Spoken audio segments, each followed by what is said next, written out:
एक आदमी ने जब उसे टायर से निकाला तो अगली ही सेकंड में गाड़ी ऐसे पिचक गई जैसे किसी ने उसमें से सारी हवा निकाल दी हो। जल्दी ही उन्हें एहसास हुआ कि यह सब उस सुई की वजह से हुआ है, लेकिन अब तो सुई गायब हो चुकी थी। जब उन्होंने पीछे मुड़कर देखा तो पता चला कि वह सुई न जाने कब दीवार में जाकर चुभ गई थी। उसे खींच लिया, जिससे एक ऐसा विनाशकारी नतीजा सामने आया जिसकी भरपाई नामुमकिन थी। घर भी उसी तरह पिचक गया। अब तो सब कुछ बर्बाद हो गया था। पकड़े जाने के डर से दोनों ने एक दूसरे पर इल्जाम डालना शुरू कर दिया।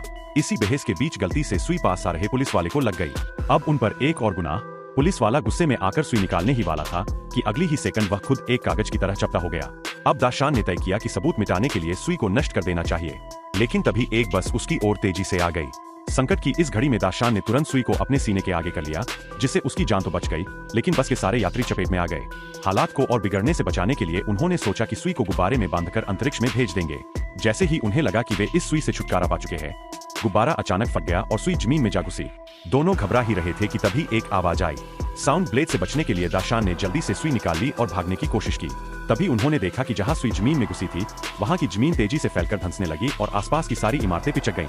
किसी ने सोचा भी नहीं था कि एक सुई पूरी धरती को बर्बाद कर सकती है।